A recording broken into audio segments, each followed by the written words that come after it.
Thank you. Thank you. Thank you. Thank you for that warm welcome. Good morning. It's a good morning. I'm Cynthia Nixon, and I'm running for governor of New York State.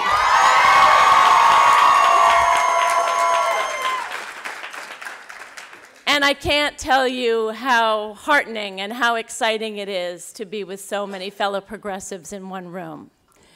We may have come here today from different states, for different backgrounds, and for different reasons, but everyone here today has something in common. The Democratic establishment didn't want us to run. Well, that's too bad, because here we are. We've tried it their way. We've seen the results. If 2016 taught us anything, it's that Democrats can't just give voters something to vote against. We have to give them something to vote for.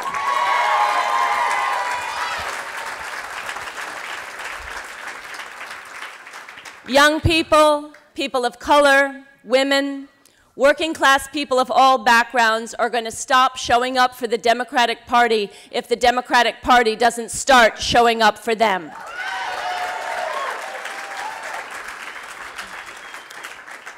The election of Donald Trump was a wake-up for progressives all across this country. But even before Trump, the establishment was rigging our economy and our government to benefit those on top. Most working people were working longer hours for lower wages and struggling to pay for health care and education and housing as the rich kept getting richer. As our debt exploded, so did their pocketbooks. Even before Trump, billionaires and the politicians they buy told us to point the finger at immigrants and at people of color for our economic woes instead of the people on top. Divide and conquer has always been the name of the game.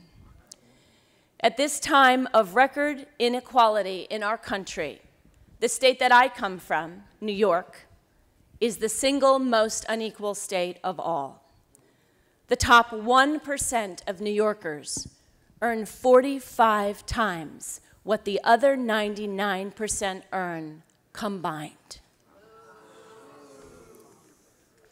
And the thing to remember is that this kind of crushing inequality isn't just something that happens. It's not an accident, it's a choice. It's a choice to slash taxes on the super rich and impose austerity on everybody else. It's a choice to allow the schools attended by children of color to be segregated, underfunded, and over-policed. It's a choice to sell our government off piecemeal to corporate interests and wealthy donors who are afforded every luxury imaginable while austerity budgets are imposed on everybody else. We all know how the big money interests control D.C. But if Washington is a swamp, then Albany is a cesspool. Andrew Cuomo promised to clean up Albany, but instead he and his cronies have cleaned up for themselves. He has built a $31 million war chest with donations from real estate executives, from Wall Street bankers, from hedge funds. 0.1% of his donations are small donor donations. It's hard for some Democrats to do right when they're getting millions and millions of dollars to do wrong. But I'm doing things differently on our campaign. I am not accepting a single dime of corporate money.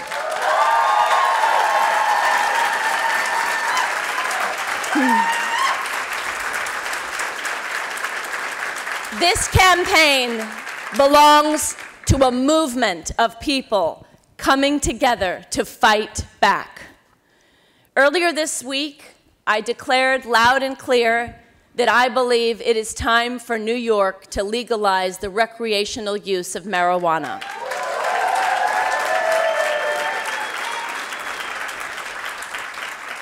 This is first and foremost a matter of racial justice. We have to stop putting people of color in jail for something that white people do with impunity.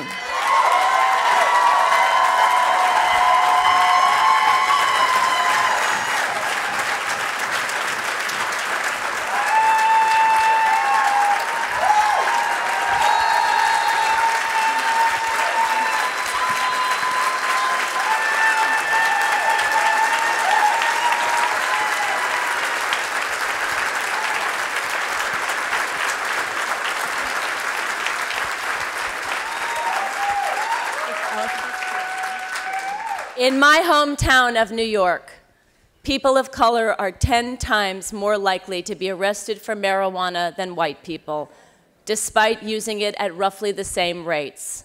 The story is the same across our country.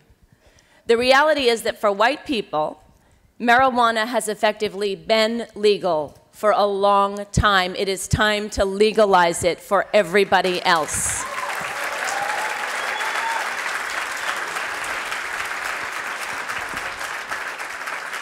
Ending the injustice of putting people in prison for marijuana is a start, but we also have to correct past injustices by clearing prior convictions.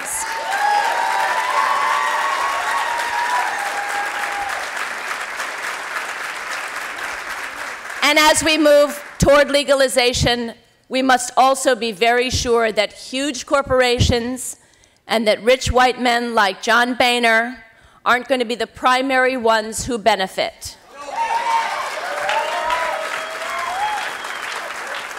It would be a grave injustice to only let them profit from a product that for decades sent millions of people of color to jail. We're going to create jobs and opportunities in the communities most devastated by the racist war on drugs. We have to address the legacy of institutionalized racism in this country, a brutal history that we have been unwilling to face. It's about so much more than marijuana. We have to enact broad criminal justice reform to stop the mass incarceration of communities of color and end the school-to-prison pipeline.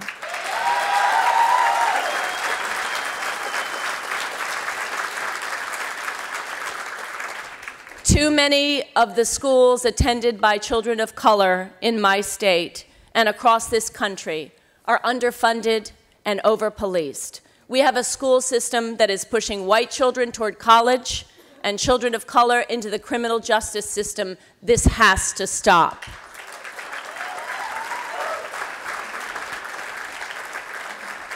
We have too many corporate Democrats like Andrew Cuomo who are taking charter school hedge fund money and making education policy accordingly. For the last 8 years in New York, our governor has favored charter schools over public schools, and the results speak for themselves. We have to stop diverting education funding into privately run charter schools and put the focus back where it should be on strengthening our public schools and keeping them public. We have a Republican president and Congress here in Washington who are doing everything they can to undermine Obamacare. But with true progressive leadership, we have the opportunity to make the progressive dream of true universal health care a reality in New York State.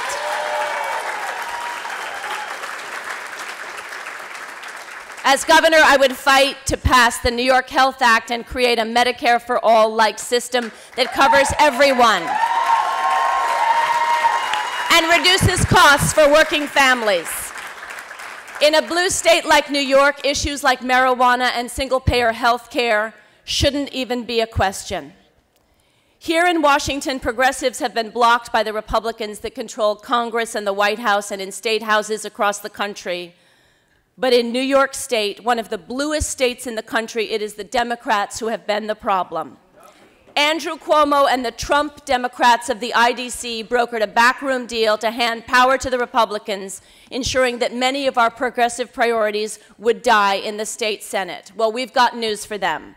The time is up for corporate Democrats.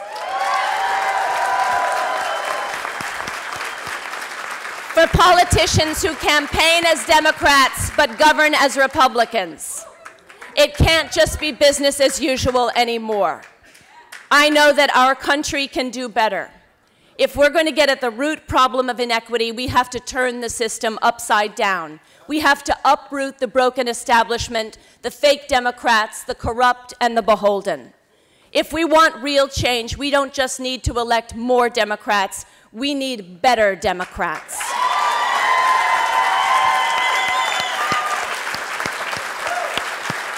We need Democrats Democrats who are accountable to voters, not to corporate donors. This is not a time to settle, to sit on the sidelines, to stand down. This is a time to fight. This year, thousands of us, progressives all over America, are running for office for the first time because we're realizing that if we want things to change, we'll need to step up and do it ourselves. I have been humbled and inspired by this wave of new candidates taking on the establishment, many of them women, and I am honored to join your ranks. Together, we can show the entire country and the world that in the divide and conquer era of Donald Trump, progressives will come together and lead our nation forward. This year, each of us has to do whatever we can to take our government back. If we want change, we have to do what we have always done. We have to go out ourselves, and we have to seize it. Thank you.